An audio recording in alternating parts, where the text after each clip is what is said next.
poisseuse se saisit d'une sardine, lui tranche la tête, l'évide, la trempe dans la saumure, la frit dans l'huile et la met dans une boîte de conserve en fer blanc.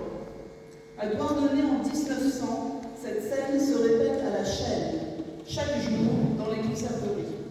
40 millions de boîtes de sardines y sont produites chaque année.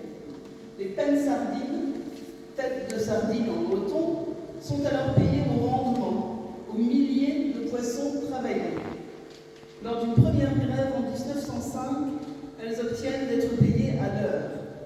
Puis, il y a 100 ans, le 21 novembre 1924, les 2000 ouvrières cessent à nouveau le travail et descendent dans la rue pour réclamer une hausse de salaire. Pendant 6 semaines, les pennes sardines résistent aux pressions des usiniers qui menacent de les renvoyer. Elles demandent 1,25 franc de l'heure, peine ral à veau en breton. Le 6 janvier 1925, les patrons usiniers cèdent et fixent le salaire horaire à 1 franc pour les femmes et 1,50 franc pour les hommes.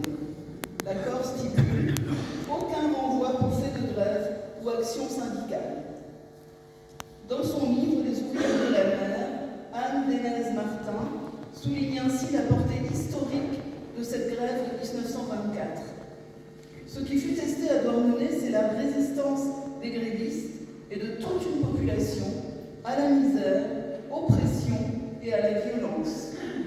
Les ouvrières étaient conscientes du rôle exemplaire de leur grève. Elles avaient la lourde responsabilité de porter l'espoir de la classe ouvrière. La chanson Pennes sardines, écrite en 2004